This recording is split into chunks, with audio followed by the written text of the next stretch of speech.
427. Employee number 427's job was simple. He sat at his desk in room 427 and he pushed buttons on a keyboard. Orders came to him through a monitor next to his desk, telling him what buttons to push, how long to push them, and in what order. This is what employee 427 did every day of every month of every year. And although others might have considered it soul-rending, Stanley relished every moment that the orders came in, as though he had been made exactly for this job. And Stanley was happy.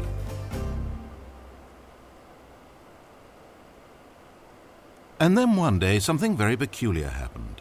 Something that would forever change Stanley. Something he would never quite forget. He had been at his desk for nearly an hour when he realized that not one single order had arrived on a monitor for him to follow. No one had showed up to give him instructions, call a meeting, or even say hi. Never in all his years at the company had this happened, this complete isolation. Something was very clearly wrong. Shocked, frozen solid, Stanley found himself unable to move for the longest time. But as he came to his wits and regained his senses, he got up from his desk and walked out into the hallway.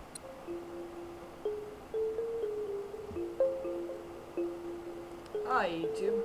Today we're going to be playing the Stanley Parable. And the whole game. Yes, all luxurious endings. All 6 luxurious endings. The original one, not the HD remake.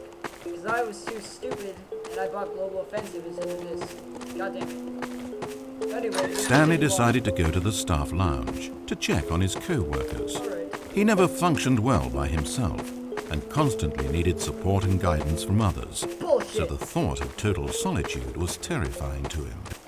Bullshit. I don't believe fuck When Stanley came to a set of 2 open doors, he entered the door on his left. Alright, let's, how about we not do what he says? And how about we tell Renegade to go this way? Yeah, he's the narrator, he doesn't do shit. This was not the correct way to the employee lounge, and Stanley knew it perfectly well. So he turned left at the first open door and walked back in the right direction. Stanley was so bad at following directions, it's incredible he wasn't fired years ago. Maybe this is why everyone had left. No one wanted to be around someone as bad at listening as him. And since he was walking into the middle of nowhere and thus ruining the entire story, Stanley decided that he would punish himself. So when he came to the elevator and the doors opened, he stepped inside and pushed the button to go up.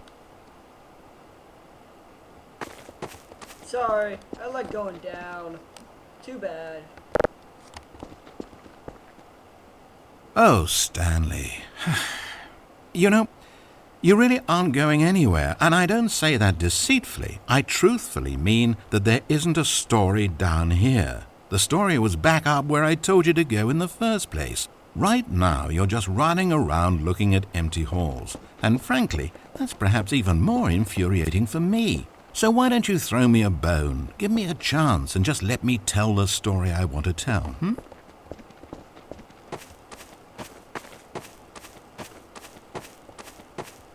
What if I don't want to, okay? I got a choice here, man. I'm the user. You're just a writer. You're nothing. With my conscience, I'm still in full control. Now listen carefully. This is important. Perhaps you misunderstood. Stanley walked through the red door.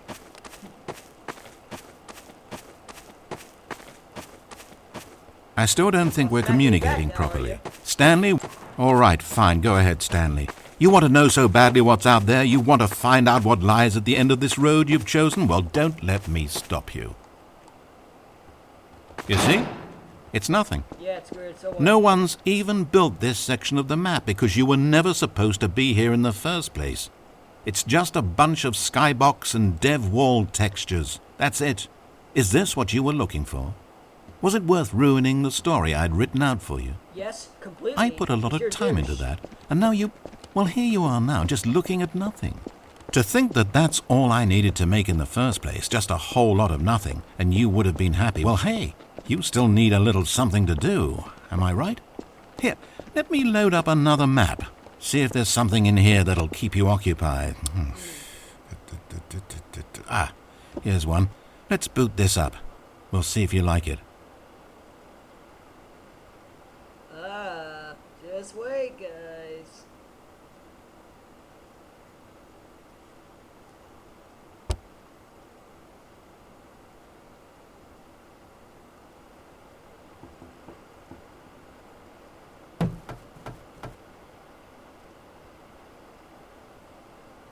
Hi.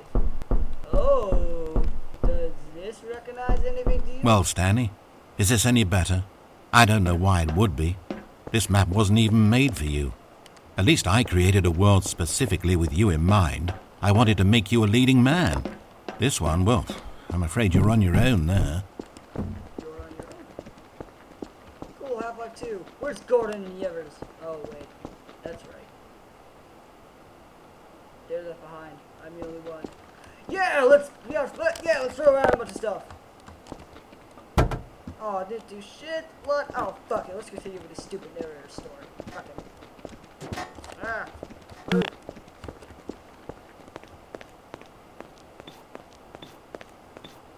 So cool. I love this so much. Stanley was fat and ugly and really, really stupid. He probably only got his job because of a family connection. That's how stupid he is. That, or with drug money.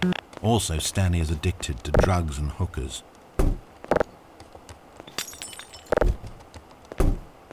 Yeah, vandalize stuff. We don't know it's gonna clean it up. Alright, let's go. Let's go. Yeah.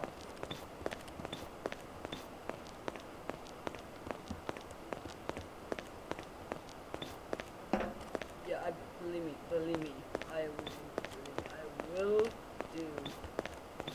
When I get the full version, when I get like the actual HD remake of Stanley Parable, I will do a playthrough for you guys, because you guys are awesome, anyone watching this. Yeah.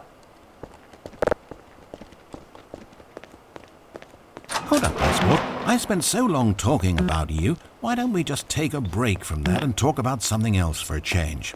Let's see. Well, according to Wikipedia, more than 90% of the night sharks caught off northeastern Brazil contain mercury concentrations higher than that considered safe by the local government.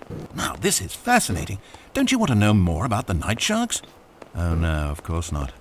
All you want to hear about is yourself, isn't it? Well, fine. You haven't listened to me once so far.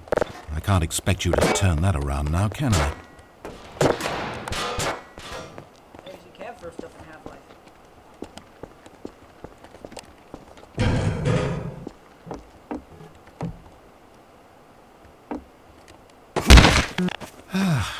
Is this the end of the line? I don't suppose this was a particularly fulfilling experience for you, considering not a single art aspect in this map was created with you in mind. But hey, you're a creative kid. I bet you can come up with a story about this place and why you're in it. Wait. Hold on, what are you doing?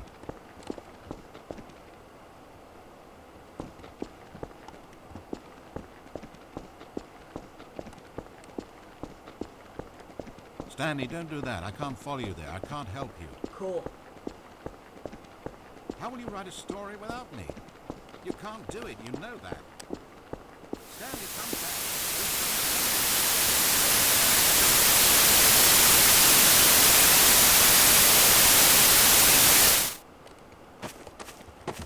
Oh, look at where we are now.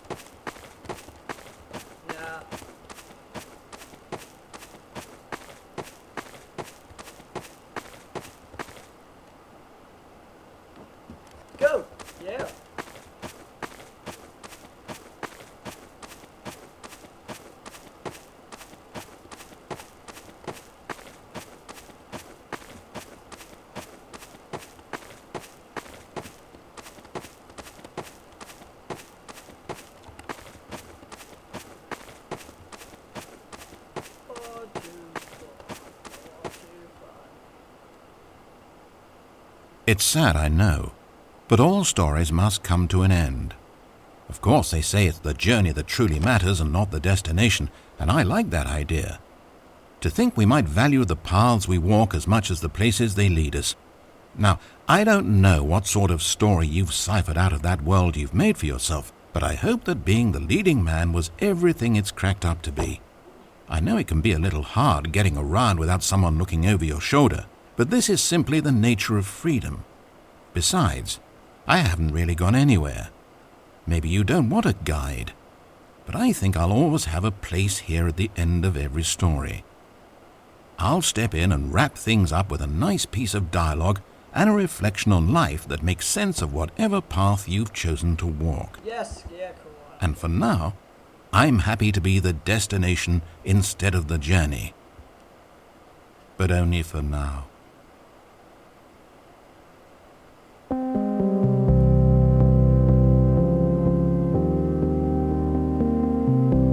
See? Radiohead, baby.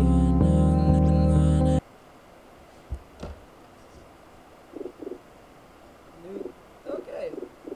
Now, that was the blue door ending. Okay, I'm gonna do one more ending for you guys. And then we're gonna wrap this up. It's gonna be part 1 of 3. Okay. Stanley decided to go to the staff lounge to check on his co-workers. He never functioned well by himself and constantly needed support and guidance from others, so the thought of total solitude was terrifying to him. Alright. When Stanley came to a set of 2 open doors, he entered the door. This was not the correct way to the employee lounge, and Stanley knew it perfectly well. So he turned left at the first open door and walked back in the right direction. Stanley was so bad at following directions, it's incredible he wasn't fired years ago. Maybe this is why everyone had left. No one wanted to be around someone as bad at listening as him. And since he was walking into the middle of nowhere and thus ruining the entire story, Stanley decided that he would punish himself. So when he came to the elevator and the doors opened, he stepped inside and pushed the button to go up.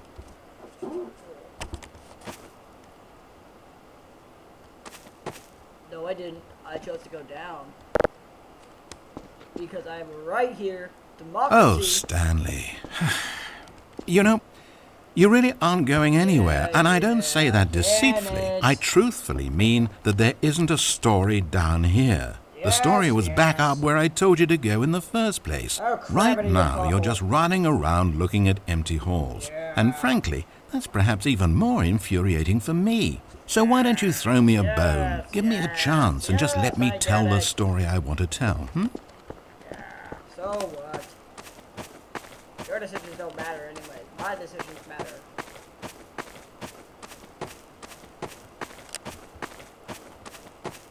Now listen carefully. This is important. Stanley walked through the red door. Good, good. Now, if you don't mind, there's something I'd like to show you. But to do that, I think it would be best for us to start from the beginning. This is a very sad story about the death of a man named Stanley. Stanley worked for a company in a big building where he was employee number 427. His job pushing buttons demanded little of him, so there was not much of himself to give, and in this way, Stanley's job felt less and less like his every day.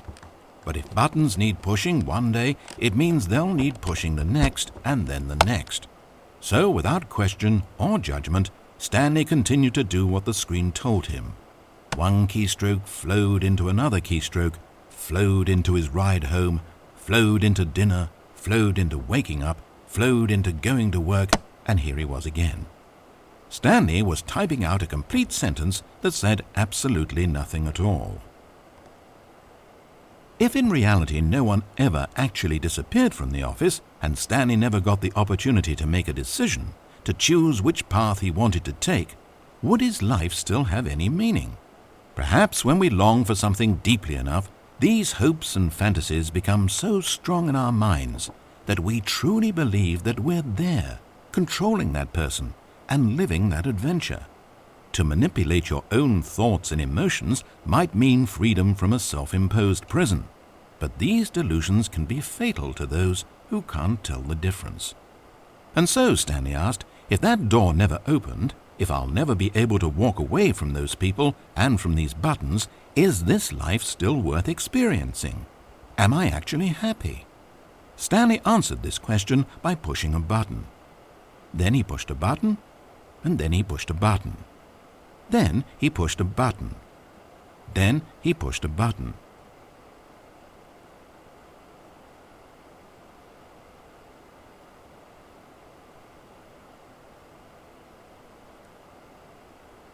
Yes, so I will see you later. Now, a quick thing. I will get the HD remake because I want to play the other endings, but I have not played this at all. I have played this one at all. There's only till 6, and the new one is 18, so wow. Alright, see you next time, guys. Thanks for watching. Like, comment, and subscribe for more.